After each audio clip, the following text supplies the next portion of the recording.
And this is WMNF Tampa. Stay tuned for True Talk.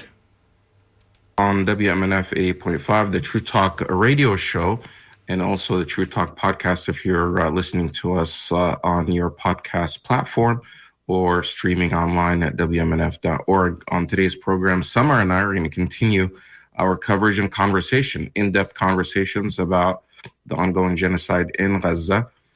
Samar, a lot seems to be happening on a daily basis, even hourly basis. Things are changing regularly. It's hard to keep up with it. What are you following? What have you been following? Or what do you think that viewers or our listeners should be paying attention to? But by the way, I just want to mention on today's program, we're going to have a really sharp young man from the University of Chicago, a graduate student there that got our attention because of a viral video interview that he did while at the student encampment there in Chicago. So we're going to talk to him about why he's involved in that and the challenges that they're facing. But Samar, go ahead. Good to have you, Ahmed, on the show, and good afternoon to our listeners. You always get upset at me because I say good morning. But Ahmed, I have actually been following a lot the graduation of students and how so many students are using these very precious moments that some of them have spent 4 years, 2 years, 6 years in order to reach this moment of graduation. And they are holding banners, they are holding the flag of Palestine. Some of them are wearing the kufiya. Some of them have actually messages that says all eyes on Rafah, or says ceasefire, or end the genocide in Gaza. So very heartwarming moments. And what's beautiful is that these students are not, at least from the look of it, they're not all of Arab or Muslim background. Some of them are just average Americans, many Americans, many actually of maybe Southeast Asian or Asian origin. So it seems that there is a sort of an international melting pot in the universities in America. And another thing, I think I'm following like a few Twitter accounts on Twitter where I see them, the students from the US are coordinating or at least talking or spreading the news from Korea or from Japan or from universities in Europe that are doing encampments for Gaza and activism. So you see all this in front of your eyes, of course, on Twitter in particular, but also on Instagram. And you have hope that this young generation is really more aware, more interested in finding the truth for himself or herself. And I think this is what we're going to find out today when we talk to Christopher. How is an American who grew up in California, went to college in Chicago, how he ended up talking about Palestine. So this is what I have been covering, Ahmed. And I know you cover a lot, like what happens in Florida. A lot has been happening also in Florida. But about the commencement speeches, one that stood out was the graduation at Duke University, where the commencement speaker was supposed to be the famous actor Jerry Seinfeld. And there was a big walkout. Students just turned around and walked out. And so many of the pro-Israel pundits quickly went to Twitter and to others and say, look at all these anti-Semites. They're leaving because the speaker is Jewish.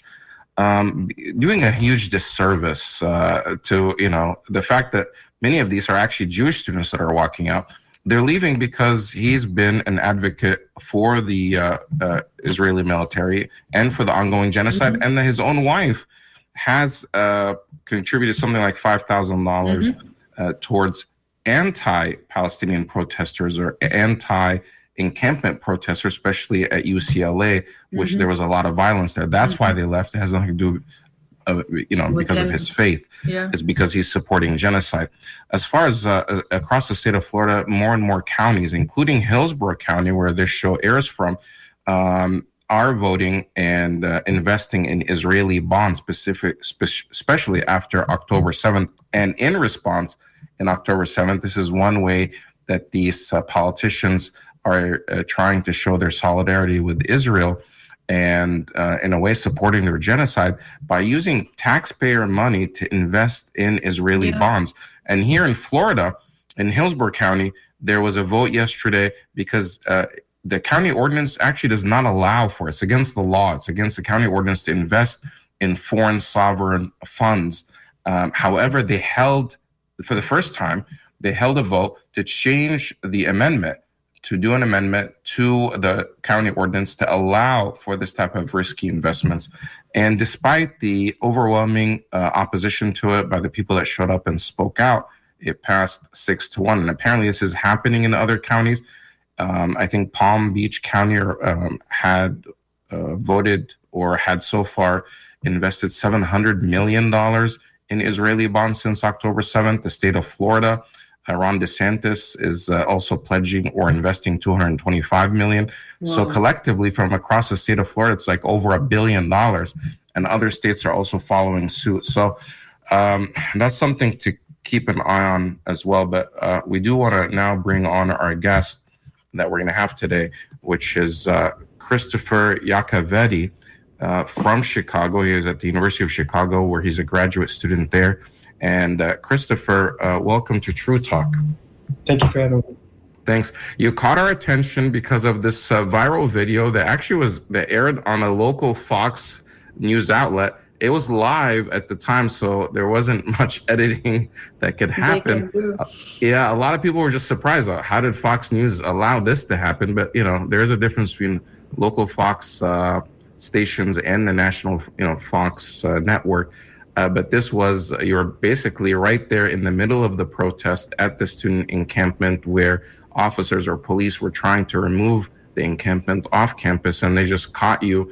And I don't think they were ready for what you had to say. So why were you there? How did you get to that specific, situation? And because a little bit later, we're going to actually play parts of that so people can hear what you had to say. But what was happening when that video was recorded? Sure. So I've been a member of Students for Justice in Palestine at the University of Chicago for years. And in that capacity was participating in the encampment that week. Essentially what the university did, the University of Chicago has its own private police department, which is massive. I mean, its budget is larger than many countries' militaries, just for this one private police department. And needless to say, it has no democratic accountability with regard to the South Side and the surrounding areas that it polices. So what the university did was they waited until about 4 a.m. one night. We had wondered that if there might be a raid that night because any talks, negotiations, whatever, had essentially been brought to a halt by the administration. So we were anticipating a police raid, but we weren't sure exactly when. After people thought, okay, we're probably safe for tonight, and many people went home at around 4. The rest of us went to sleep in tents. It was at that time that the police came in, probably about 40 or 50 of them in riot gear. They say that they gave us a warning. I was there. I did not hear any warning. They may have announced it on a speaker a couple moments before they began storming in. But what I woke up to, and what most people woke up to, was simply cops screaming, throwing hard objects in every direction, dismantling the camp as fast as they could, and throwing at least 2 people to the ground. So after this raid happened and we were being pushed out of the main part of the campus where the encampment was into the sort of periphery, it was at that point that a small number of us who had been sleeping in the camp formed a line, which slowly grew into a rally. And so there was this prolonged standoff with the university police. And thankfully, some media arrived on the scene pretty quickly, which I think put the university police department in an uncomfortable position where they would have to essentially tear gas and mass arrest a bunch of people in front of cameras, or else let us through. And in the end, they did let us back through, but the camp had been destroyed. But it was in this kind of crazy moment that a live interview was offered, which I knew would be a rare opportunity because I've given, I don't know how many interviews to these local and national media sources, and I've seen countless other students do the same.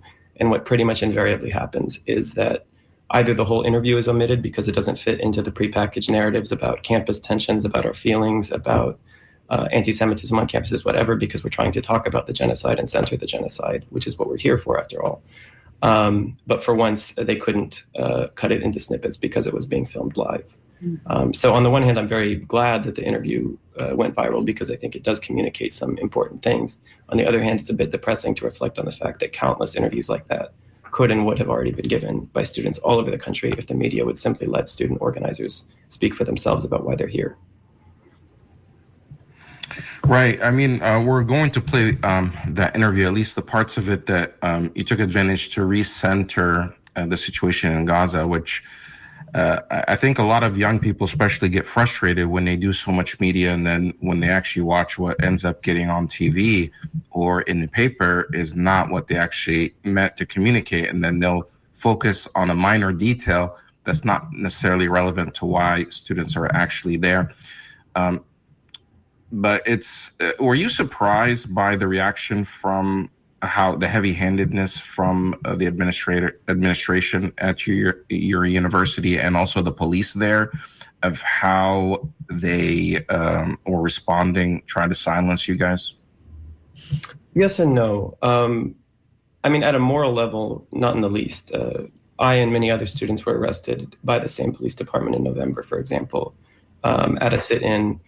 The main demand of which was simply that the university president hold a public meeting on record with student organizers to answer questions about the nature and scope of its complicity in Israeli criminality, and especially in the Gaza genocide. So the fact that they had already shown themselves more willing to mass arrest students than to simply hold a public meeting with them is a pretty good yardstick of where this administration is coming from. And in fact, during one of the negotiation meetings that I was a part of earlier in the week, the president of this university, who claims to be a politically neutral actor representing a politically neutral institution, could not even bring himself to admit off the record that a single university in Gaza had been bombed. And it was not a matter of ignorance. He said it doesn't matter what source you show me, whether that's a UN source, whether that's the Israeli military's Twitter feed showing them doing a controlled demolition of a university building. He claimed that it would be a political position to even concede the fact that universities in Gaza have been bombed. So this is the level of hypocrisy and cowardice and bad faith that the University of Chicago is coming from. That said, the way that they handled the arrests in November and have generally responded to student protest has not been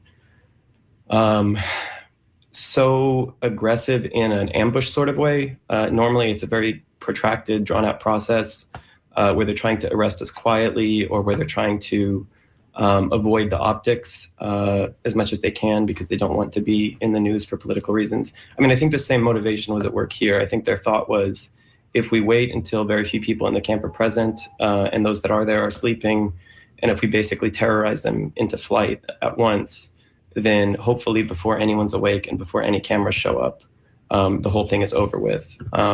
So I think they wanted to avoid the optics of a mass arrest, and their plan as a result was to simply terrorize us into fleeing.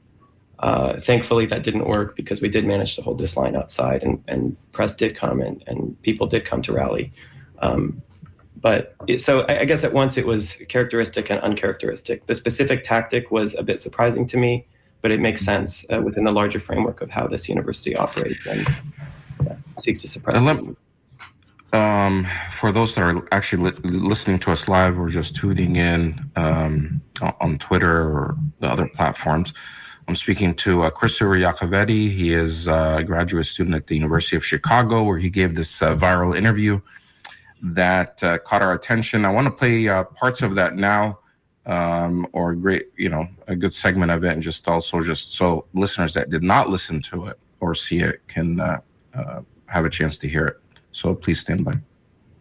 So it's very loud. Christopher was on the inside when it happened. Describe what happened in the quadrangle this morning. Because it was before sunrise. You had a warning that they were coming, but they did for a while, and so everybody was asleep. We had no warning. Okay, so then what did you do when all that action was happening? I tried to make sure everyone was safe. It was chaos. It was terrifying. Yeah. So you were able to get out. I understand that students are being threatened with disciplinary action for being in there. They gave us some ridiculous notice out here saying that like participants in the Quad encampment, which no longer exists thanks to them, are facing like an interim leave of absence as well as a criminal trespass charge. I have no idea if that's just a scare tactic or if it's real, but it doesn't matter because the difference between us and people like these cops is that there are limits to when we continue following orders. And when you're talking about a genocide visited upon a colonized population of 2 million people trapped in a ghetto that's as long as a marathon and 6 miles wide, when that ghetto is being systematically starved, slaughtered, every hospital bombed, every university bombed, 70% of homes destroyed, 40,000 people murdered, 15,000 children murdered, the entire population on the brink of starvation, we say, and if our government and our academic institutions are complicit in this, there comes a point where we say we're not following orders and it doesn't matter what you do to us because there are principles and there are human lives that matter more than our careers and our futures, and that's what separates us from people like Paul Olivisatos, the coward president of this university, and these coward cops that come in terrorizing an encampment while people are sleeping. You've been standing at this line, linked arm in arm with other protesters. What has happened here? What's happening here, you'd have to ask them. Apparently they're trying to intimidate us, trying to suppress the protest that is continuing to grow. I think that they thought they could basically terrify us into inaction, into flight. But this is what this university has never understood, has never accepted, has never reckoned with about this student movement, and not just at UChicago but around the country, is that the commitment to Gaza runs deeper than fears for our safety, fears for our careers, fears for our paychecks. It is a fundamental obligation we have as citizens of a country that is presiding over this genocide, arming this genocide, and as students at a university that is invested in those same weapons manufacturers and that is partnered with the same apartheid institutions that train that military and develop its technology. There was some pushing and shoving. I don't know who was pushing or shoving, but I know that there was tension here at the line. You tried to have a conversation with some of these police officers. Yeah, I've been talking to them this whole time. I've been asking them what it would take for them to stop following orders. I would ask them, how many kids have to die? So if you say 15,000 kids are killed, they're still willing to violently suppress a national movement, raising the alarm that this needs to stop, that the U.S. complicity needs to stop. So what if it was 50,000 kids, 200,000 kids, 1 million kids? What if the whole Gaza ghetto? Do you know if there are next... Samar? Christopher, when this interview went viral all over the world, I guess the most compelling comment was that you were able in 2 or 3 minutes to summarize what is going on in the universities in the US and elsewhere, but also summarize the genocide that is happening in Gaza. Very eloquent, very smart.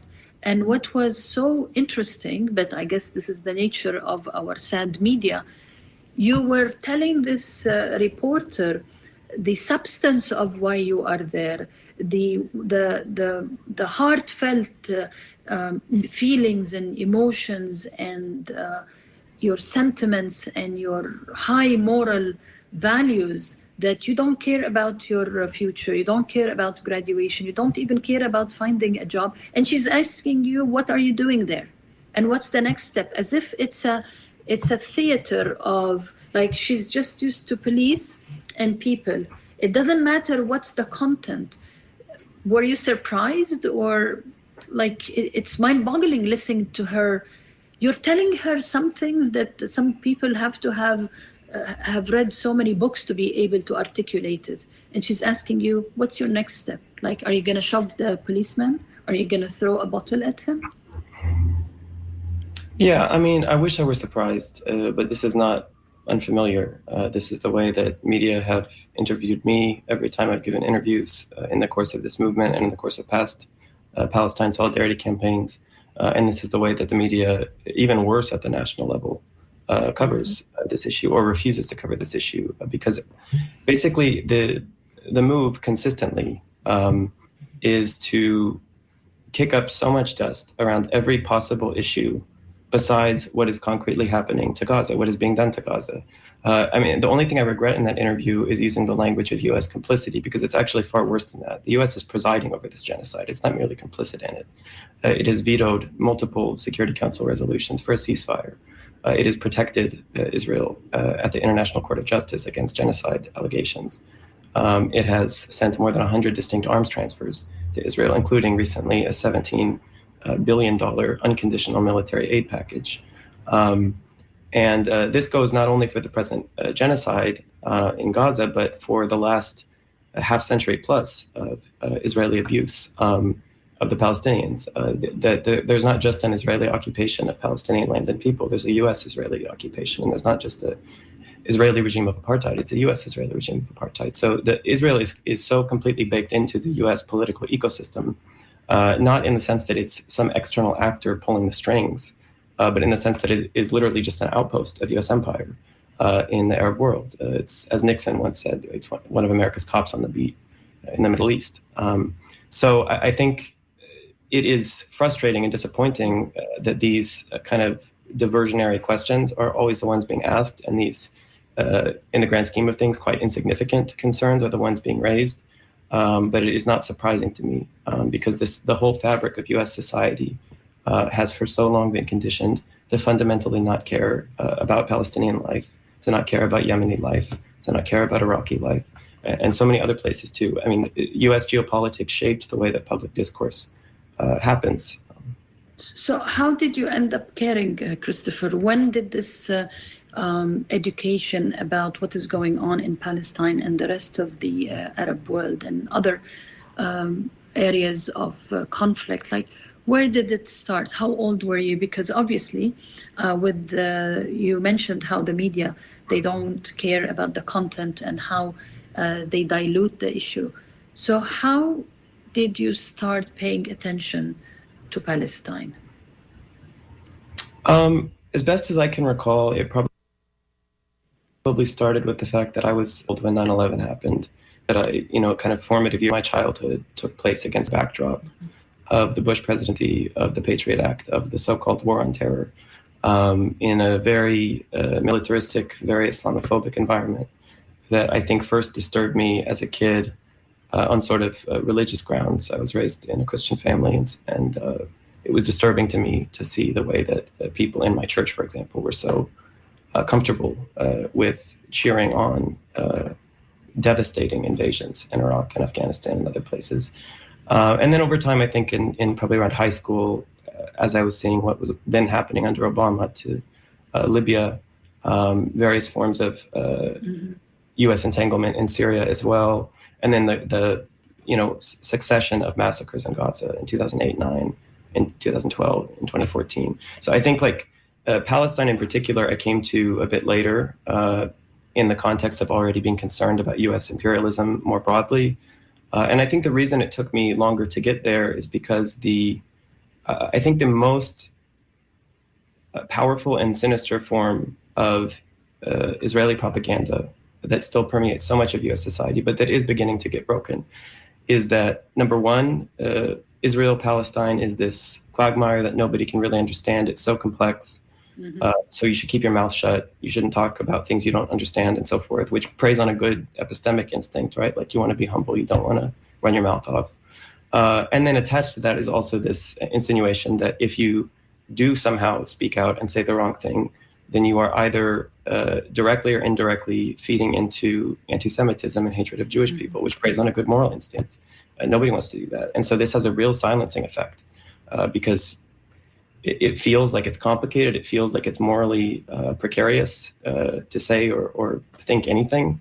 I think once I had a job, actually as a student, that allowed me to kind of watch videos as I worked, there's simply so much on Israel-Palestine. So I started listening to these videos, and then I started reading as many books as I can find across the board. And my experience, honestly, at a personal level, was that I was bewildered for months because I kept waiting for when it was going to become complicated.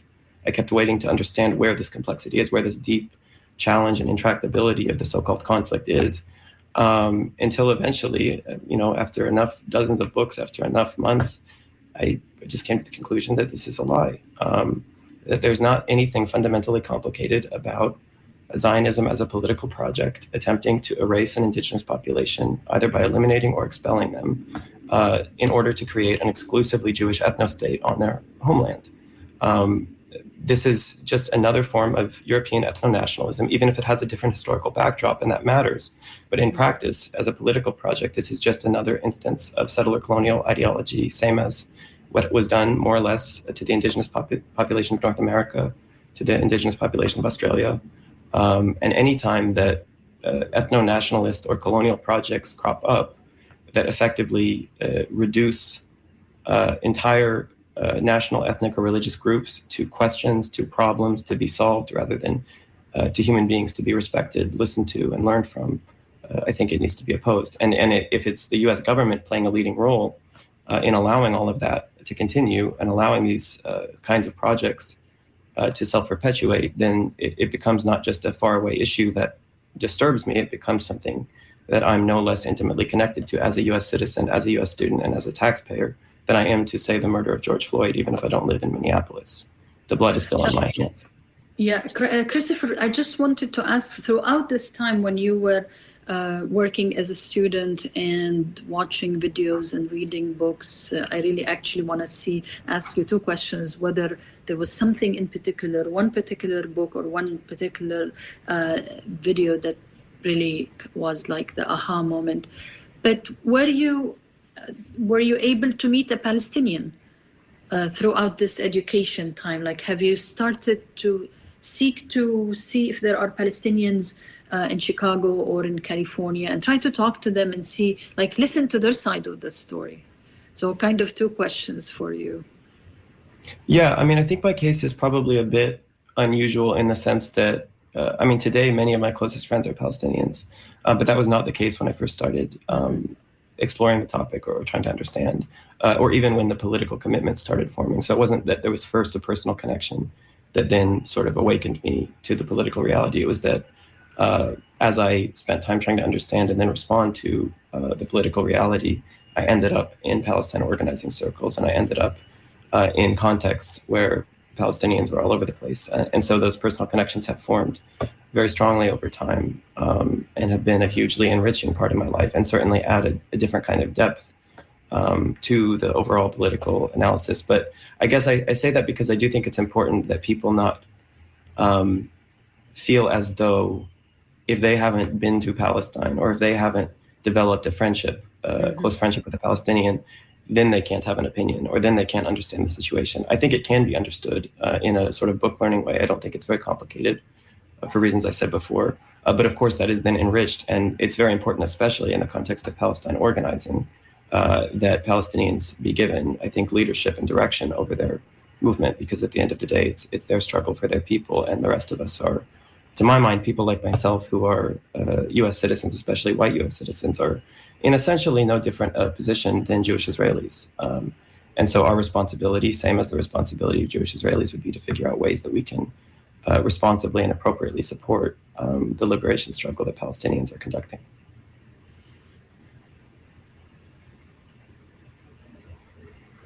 Ahmed, I can't hear you. Oh, yeah.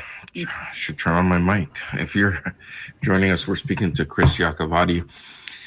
He's a graduate student at the University of Chicago, and he's also a pro-Palestine or anti-occupation, anti-genocide organizer in Chicago.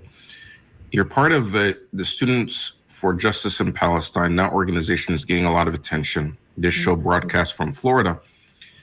In Florida, in other states, as well as other states, this organization is under a lot of scrutiny.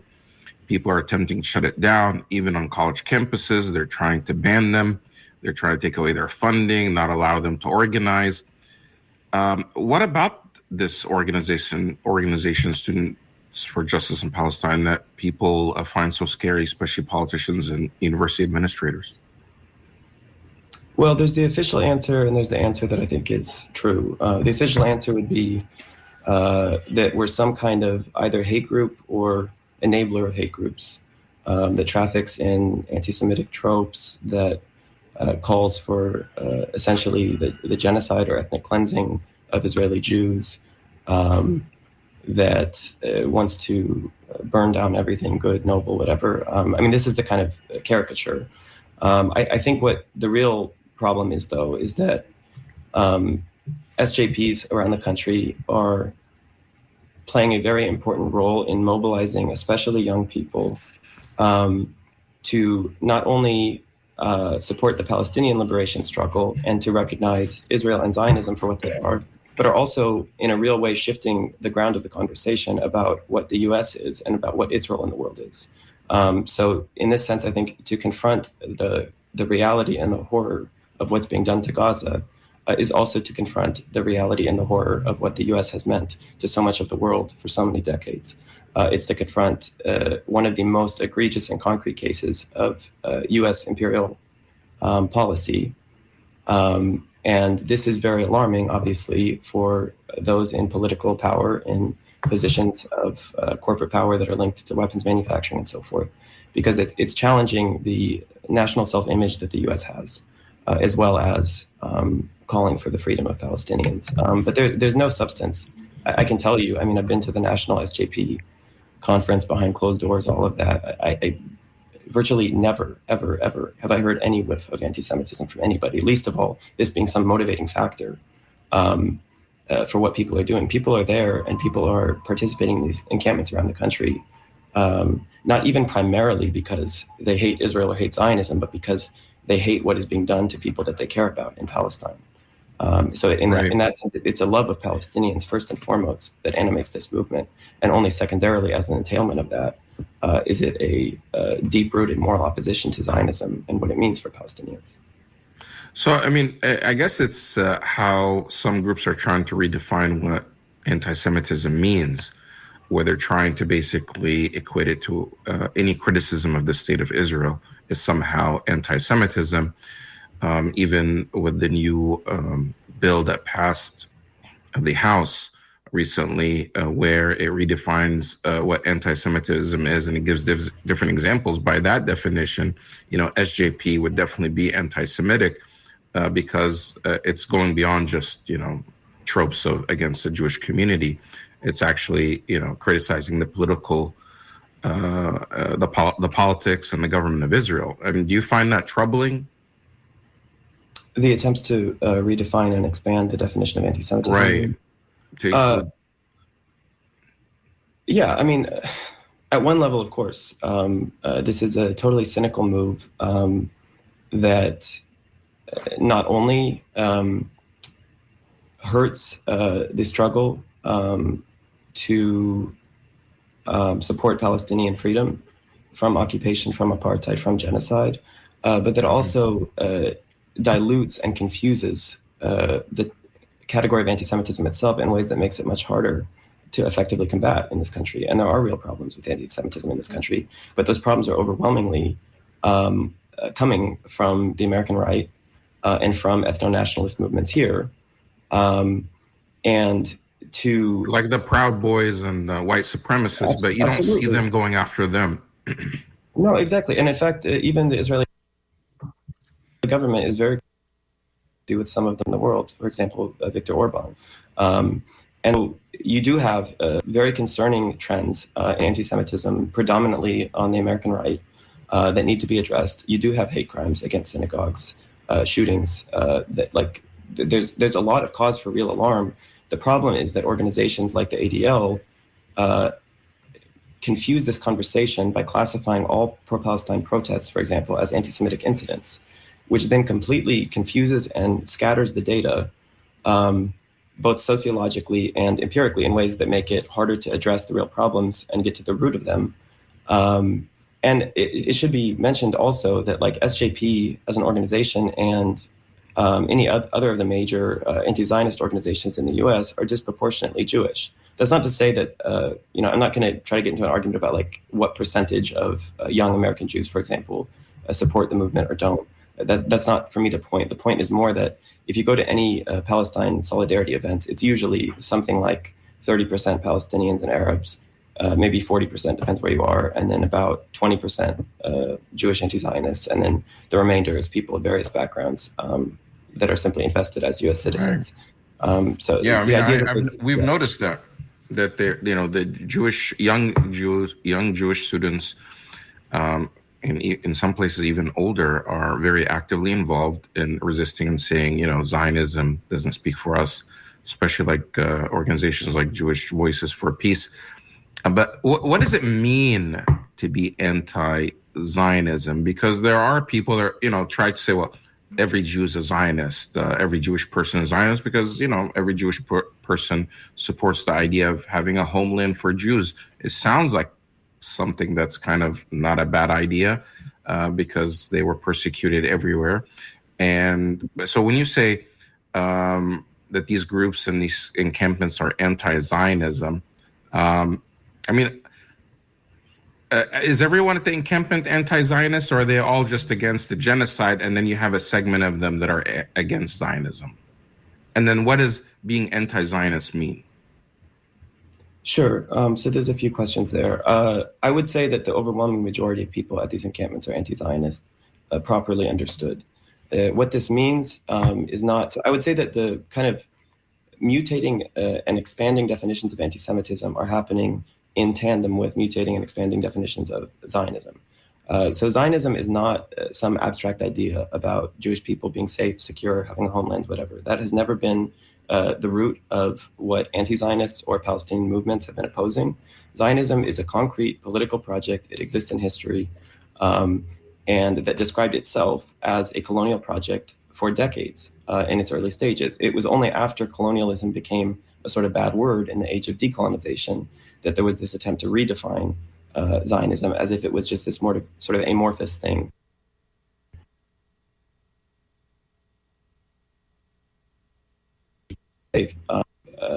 Zionism is, in practice and in the mouths of many of its leaders, is an attempt to create an exclusively, or as close to exclusively as possible, Jewish ethno-state on Palestinian soil. What that entails, inevitably, is getting rid of, either by killing or expelling, the indigenous Palestinian population who are viewed as demographic threats or pollutants to the ethnic purity of the so-called Jewish state. So that the root of anti-Zionism is not any kind of resistance to the idea of Jewish people migrating to or living in Palestine. The root of it is opposition to an ethno-nationalist project that says only Jewish people have the right to national self-determination, to life, to liberty, to dignity in the land of Palestine, which means that the indigenous population needs to be gotten rid of. And in practice, if you look through the century or so of Zionism and Israel's history, what you will find is that as far as the Palestinians are concerned, Zionism has had two major goals, which is amassing as much Palestinian land as possible and retaining as few Palestinian people on that land as possible. So this is what it means to be anti-Zionist. And in this sense, I think you can't totally exceptionalize the current genocide in Gaza from this larger history, because it is not some radical aberration from the good old days of Israel in the way that, say, Bernie Sanders likes to talk about it. It is an acceleration of what Israel and Zionism have always been trying to do to the Palestinians, which is get rid of them, with October 7th then serving as a pretext for accelerating that process dramatically. Which is why, even as there's this horrific genocide in Gaza, there's also massive expansion of settlements in the West Bank, horrific settler pogroms growing more and more rapid in the West Bank. And I believe now more than 500 Palestinians killed in the West Bank since October 7th. Nothing to do with Hamas there. This is simply a matter of using October 7th as a pretext, both in Gaza and in the West Bank, to continue finishing the job that Zionism has always set for itself. I saw a Jewish Voices for Peace post recently that basically Zionism, as it's implemented, is maximum land with the minimum amount of Palestinians.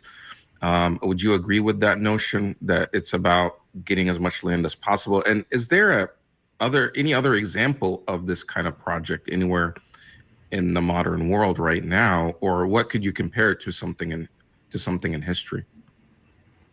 Absolutely. So I would agree with that characterization. I think it is pretty difficult to dispute if you're familiar with the history and if you spend time reading about, even from the mouths of Israeli and Zionist leadership, what their goals have been. I also would say that it's important to accent that, like, even if Palestinians did not figure into your moral calculus, like even if you thought, like the Israeli government, they're human animals, whatever, they're disposable, dispensable, snakes, rats, all the terrible things that Israeli officials say about them. Even if your only concern was making sure that Israeli Jews are as safe as possible, Zionism is not the way to go, because Zionism is a recipe for perpetually expanding a state in a way that expels an indigenous population and corrals those who manage to survive the expulsion into apartheid ghettos, this will inevitably produce backlash. This will produce violence. Like the root of violence in Israel-Palestine is the Zionist project, because there has never been a situation where a population is colonized, ghettoized, brutalized in this manner without a backlash resulting. And so as horrific as those backlashes often are throughout history, like you have to understand that if your concern is actually about making sure that even Israeli Jews are safe, the only way to get there is some kind of equality being established where nobody living in Israel-Palestine has to live in constant fear that they're going to have their home demolished or their family member murdered or abducted and held without charge or trial and tortured in Israeli prisons simply because they're the wrong race or the wrong ethnicity or the wrong religion.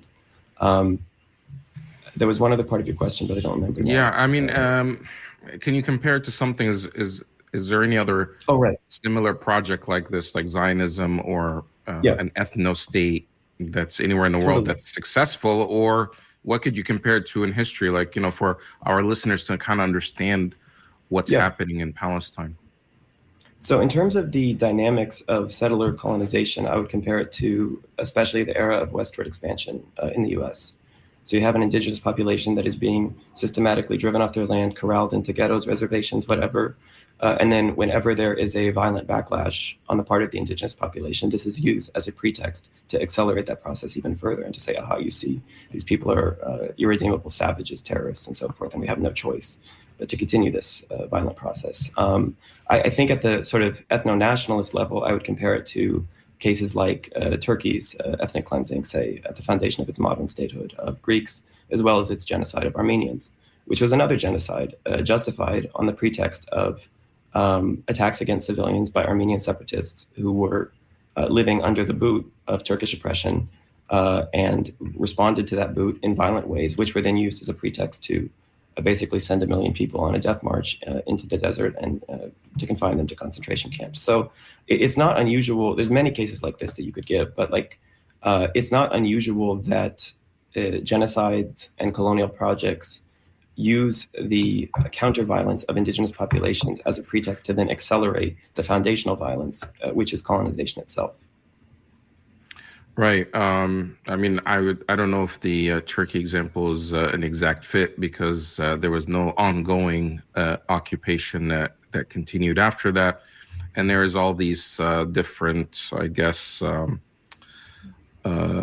disagreements as far as the historical context and what happened back at that time.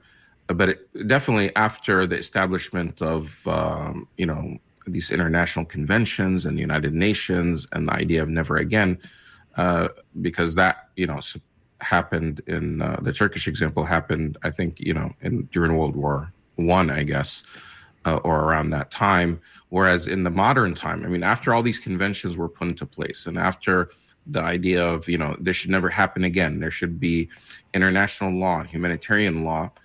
And we're now seeing this live stream. It's like people can't, claim ignorance. Like, this is happening. So anybody that covers up is actually covering it up. I guess when you compare it to, for example, to African Americans and the Black communities here, the Jim Crow laws, like basically having separate laws, even in the West Bank, because oftentimes they talk about, Gaza. Israel left Gaza and left it to them as if they completely withdrew and left it, to the Palestinians to do whatever they want to. But the Palestinians chose violence and to build rockets and attack the Jewish communities because they hate Jews. In reality, that's not what happened, but you often hear that repeated. But even in the West Bank, where they actually had not the same, there's no resistance. There's no, people are not fighting there. They have what seems to be some sort of peace agreement, but Israel continues to occupy those people and expand the land. And they have these dual laws, different laws for Jews than the Arabs. Can you explain that to some of our listeners?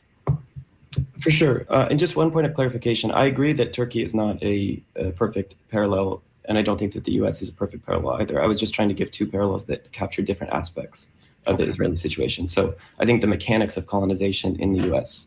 are comparable to the mechanics of colonization in Palestine. And I think that the sort of ethno-nationalist ideology at work in modern Turkey is comparable to the ethno-nationalist dimension of Zionism.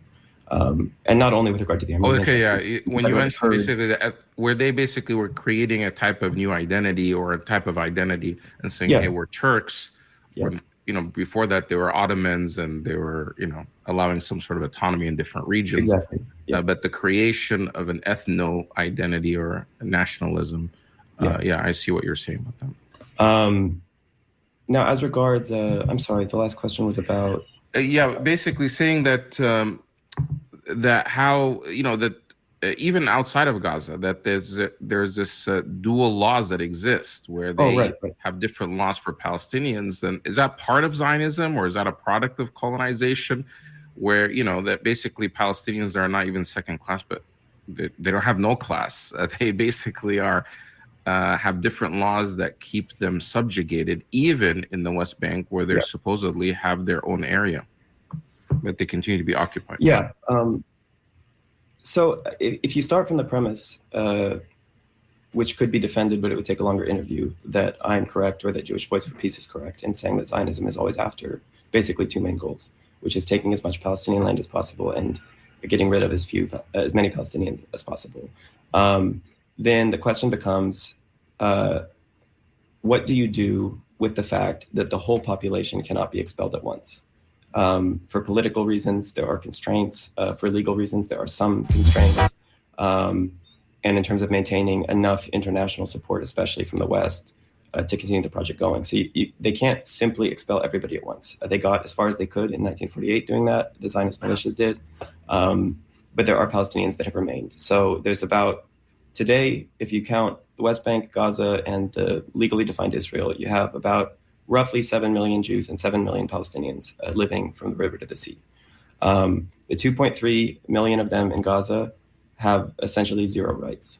The 1.6 million of them who managed to remain in what became legal Israel have what you could maybe call third-class citizenship, where even inside the Israeli border, Palestinians have dozens. I believe the tally by Al-Haq, which is the Palestinian legal organization, is something like 63 laws currently on the books inside Israel even that discriminate in various ways against Palestinian citizens in terms of what land they can purchase, in terms of the conditions under which they can commemorate the Nakba of 1948, for example, which happened 76 years ago today.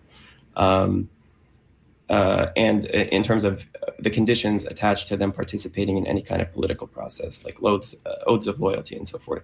So even those Palestinians, which are the most privileged, so to speak, under conditions of Israeli apartheid, are still living under an apartheid regime, as has been recognized by Human Rights Watch, by B'Tselem, the Israeli Human Rights Monitor, and others. Finally, you have the West Bank, where the remaining, whatever it would be, maybe 3.5, 4 million Palestinians live. I wouldn't exactly say that they live under. Technically, they live under different laws, but what they fundamentally live under is military dictatorship. So it's not like the laws that they live under are ones that they have any say over. Even if there's an intermediary kind of administrator of these laws in the form of the Palestinian Authority, which collaborates with the Israeli occupation. The conviction rate, for example, in West Bank courts is something in the ballpark of 99.6%. Even minors are tried as adults in military courts. There is a policy called administrative detention, which means that Palestinians can be abducted from their home, detained indefinitely without charge or trial, and torture is rampant in the occupation prisons in the West Bank. Freedom of movement is severely curtailed in the West Bank. I was just last night actually speaking to some students from an English class in Nablus, in the West Bank, who have not been able to leave Nablus essentially for the entire duration of this genocide because the closures are so restrictive and so brutal. And there's, something like 150 checkpoints on a permanent basis set up just through this tiny area that is the West Bank. So, and then you add to all of that the fact that you have a settler population that is continually encroaching further and further and further and driving them into tinier and tinier ghettos. The metaphor that Ariel Sharon, former prime minister of Israel and war criminal, once used was that we'll make a pastrami sandwich out of the Palestinians. We'll squeeze them until they have no choice but to give up and leave. which is a kind of incremental approach to the same goal that we're seeing play out in Gaza and that we saw play out in 1948, which is getting rid of the Palestinians. If you can do that through mass expulsion or genocide and get away with it, that's great. If you can't, you make life intolerable for them. You squeeze them into tiny and increasingly invisible slices like Swiss cheese, where either they're basically out of the picture because they can't go anywhere, or else they give up and leave, which is even better. Let me just introduce our listeners to what is going on. This is True Talk on WMNF 88.5 FM. My co-host Ahmed, Bedier, and myself, Samar, Jarrah, are talking to a PhD candidate, Christopher Yacovetti. And he grew up in California and was studying at the University of Chicago, and then was part of the student movement. And then the police was trying to disperse the students. And there was an interview with Christopher that summarized really the whole Gaza genocide, as well as this movement by the students. Christopher, people always ask me in the Arab world, what's going to happen to this movement? Is it going to subside? Summer is coming. Many students might not be taking summer classes. There will be a vacation. Is the momentum still going? Are there plans to continue or to build on what happened? Because if we look at history, if we look at student movements, whether in the US or elsewhere, but if we look at the Vietnam, for instance, student movement, and the South Africa student movement, it continued for years. Do you foresee what is going on now to continue also for years until you achieve your goals? I do. Even before this genocide started, in the last decade, there was already a tidal shift happening in U.S. public opinion, especially, but not exclusively, among younger people. Younger people across the board. Young Black Americans, young Jewish Americans, young Muslim Americans. Like, there was a growing awareness, I think in part because of the George Floyd protests, and before that, the emergence of Black Lives Matter after the murder of Trayvon Martin, that resulted in a sort of heightened sensitivity to systems of racial and ethnic domination.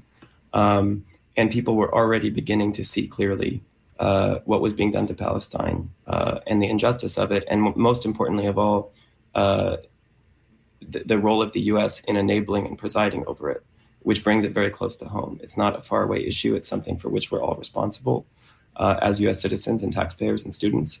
And so I think that was already the background before this genocide started. And now Israel is displaying its intentions toward the Palestinians so nakedly, so grotesquely, so explicitly, that I don't think that young people are going to forget about this. And I don't think that they're going to stop fighting until, at the very least, the U.S. disentangles itself once and for all from support for the Israeli regime and from support for its policies of ethnic cleansing and erasure. Well, Chris, it's been a pleasure having you on True Talk, and thank you so much for being articulate and sharing your thoughts with us. And you're in Chicago. Obviously, there are a lot of things happening there, including the Democratic Convention. We may, reach out to you again to see what's happening. I'm sure you'll be, I'm hearing there's going to be a lot of protests around that and things happening there. So we'd love to have you on the program again, in the near future. Yeah, I'd be happy to talk anytime. Yeah, and stay safe. Stay safe, and it's it's nice to have you on also because it shares with our listeners that are here in the United States and also abroad that the people are speaking out for Palestine are not just Arab and Muslim, and they're not just Palestinians, that this has become an American issue, that especially young people are speaking out and they're leading the way to end this genocide and to also hopefully end the occupation, and for Palestinians to have equal rights, just like we have equal rights here in America. There shouldn't, they should also have the same. So thanks so much for being on with us, and stay safe. Samar, that wraps up our program today. We don't have much time left. This is WMNF Tampa. After this is the news from WMNF called The Scoop, and then more great programming. And what about you, Samar? I'm off too. Thank you, Ahmed. People can watch us interesting on your Twitter. Yeah. This is also simultaneously being put on your Twitter and my Twitter, broadcasting if you want to watch the video there. Obviously, your Twitter gets a lot more views than mine for some reason. But maybe because I have 230,000 followers. So. Okay, yeah, you can keep rubbing it in. How about some of those followers is coming to me? Okay, we're out of time, but thanks so much.